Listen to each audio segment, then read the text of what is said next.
AI conscious हो चुका है। एआई बनाने के पीछे का इंसानों का मेन मोटो था सभी काम लाइक सेफ्टी रिगार्डिंग या फिर मैन्युफैक्चरिंग रिगार्डिंग या फिर कुछ भी, इन सभी को बेटर, फास्टर और एक्यूरेट तरीके से किया जा सके। बट आर्टिफिशियल इंटेलिजेंस आखिर है क्या? आर्टिफिशियल इंटेलिजेंस एक कंप्यूटर प्रोग्राम है जो इंसानों की तरह सोच सकता है, एंड सबसे इंटरेस्टिंग बात कि ये खुद से अपने ही फैसले ले सकता है बिना किसी इंसान के हेल्प के। आर्टिफिशियल इंटेलिजेंस को 3 कैटेगरीज में बांटा गया है: artificial narrow intelligence, artificial general intelligence और artificial super intelligence. Artificial narrow intelligence या वीक एआई गोल ओरिएंटेड होते हैं। ये सिर्फ कुछ ही टास्क परफॉर्म कर सकते हैं, जैसे face recognition, voice recognition, driving a car और इंटरनेट को ब्राउज करना। RankBrain by Google, IBM का Watson, Siri by Apple, Cortana by Microsoft, ये सभी एग्जांपल्स है वीक एआई के। वीक एआई में काफ़ी लिमिटेशंस हैं, बट आर्टिफिशियल जनरल इंटेलिजेंस या फिर स्ट्रॉन्ग एआई में ऐसा नहीं होता। ये केपेबल होते हैं इंसानों के इंटेलिजेंस और बिहेवियर को मिमिक करने में। AGI is capable of thinking, understanding and acting in a way that is identical to humans. Researchers currently अभी इस स्टेज तक नहीं पहुंच पाए हैं, बट ये कहना मुश्किल नहीं है कि फ्यूचर में स्टेज को भी अचीव कर लिया जाएगा। वहीं अगर बात करें आर्टिफिशियल सुपर इंटेलिजेंस की, तो ह्यूमन बिहेवियर को समझने के अलावा ये इंसानों के इंटेलिजेंस कैपेबिलिटीज के भी आगे निकल जाएंगे और सेल्फ अवेयर हो जाएंगे। ह्यूमन इंटेलिजेंस की नकल करने के अलावा यह अज्यूम किया गया है कि ASI theoretically maths, science, sports, medicine, arts, hobbies या फिर सिंपली एवरीथिंग में इंसानों से ज़्यादा बेहतर होंगे। चलिए आर्टिफिशियल इंटेलिजेंस को थोड़ा और डीपली समझने की कोशिश करते हैं। आर्टिफिशियल इंटेलिजेंस के बारे में दुनिया को सबसे पहले जॉन मैकार्थी ने बताया, इसलिए उनको फादर ऑफ आर्टिफिशियल इंटेलिजेंस भी कहा जाता है।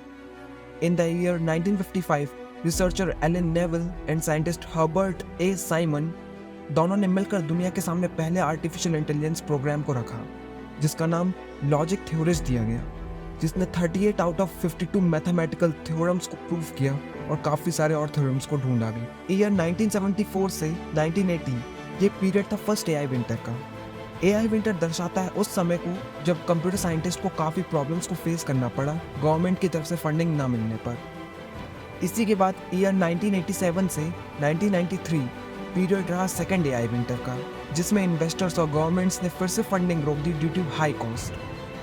आर्टिफिशियल इंटेलिजेंस की हेल्प से टफ प्रॉब्लम्स को सॉल्व करना और नई पॉसिबिलिटीज़ को ढूंढना आसान हो गया है। आज एजुकेशन से लेकर मैन्युफैक्चरिंग, शेयर मार्केट, स्पेस और भी कई चीज़ों में इसका इस्तेमाल किया जाता है। अब हम अगर अपनी डेली लाइफ में देखें तो अमेज़ॉन अलेक्सा और गूगल असिस्टेंट अब हमारी लाइफ का एक हिस्सा बन चुके हैं। अगर हम आज के हिसाब से देखें तो हमें आर्टिफिशियल इंटेलिजेंस का फ्यूचर बहुत ही उज्जवल नज़र आता है, क्योंकि धीरे धीरे हम इस पर डिपेंड होते जा रहे हैं। आर्टिफिशियल इंटेलिजेंस को लेकर शुरुआत से ये थ्रेट रहा है कि आगे चलकर ह्यूमैनिटी के लिए खतरा साबित हो सकते हैं, क्योंकि इंटेलिजेंट मशीन्स की वजह से जॉब में काफ़ी प्रॉब्लम आ रही है और जो काम पहले इंसान किया करते थे आज वही काम एआई की हेल्प से किया जा रहा है। दूसरा थ्रेट ये है कि आगे चलकर फ्यूचर में एक ऐसा फेस आएगा जब एआई कॉन्शियस हो जाएगा, और ये बात सच है कि मशीन्स हम इंसानों से ज़्यादा बेहतर हैं, तो हो सकता है कि वो हमारी कमांड्स को फॉलो करने से इनकार कर दें और फिर ये ह्यूमैनिटी के लिए एक बड़ा खतरा साबित हो सकता है। अब चलिए बात करते हैं हाल ही में पॉपुलर हुए एक एआई चैटबॉट जिसको ओपन एआई ने डेवलप किया है। उससे पहले ये जान लेते हैं आखिर ओपन एआई क्या है। Open AI technology based organisation है जिसकी शुरुआत सैन फ्रांसिस्को में ईयर 2015 में हुई थी। इस ऑर्गेनाइजेशन के founding members Sam Altman, Peter Thiel, Reid Hoffman, Jessica Livingston, Ilya Sutskever, Elon Musk और भी कुछ लोग थे। बट अनफॉर्चुनेटली ईयर 2018 में एलोन मस्क ने इस ऑर्गेनाइजेशन को छोड़ दिया। बट आखिर उन्होंने ऐसा क्यों किया? अकॉर्डिंग टू माई रिसर्च उन्होंने ऐसा इसलिए किया to avoid any future conflict with open AI, क्योंकि एलोन मस्क का ब्रांड टेस्ला एक्सपेंड कर रहा था in the field of artificial intelligence.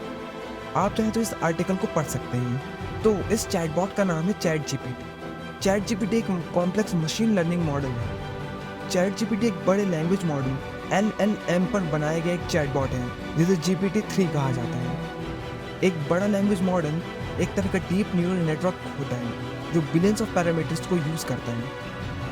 यह आपके क्वेश्चन का आंसर दे सकता है, सेंटेंसेस लिख सकता है, यहाँ तक कि आपके साथ बात भी कर सकता है। ये एक पर्सनल रोबोट की तरह है। चैट जीपीटी अपने यूजर्स के इंटरेक्शन से भी सीखता है, बट चैट जीपीटी में काफ़ी लिमिटेशंस हैं, जैसे dependence on large amount of data, lack of common sense, limited personalisation etcetera. तो ChatGPT is currently free to use. अगर आपने अभी तक इसे यूज़ नहीं किया है तो जाइए इसे ट्राई कीजिए।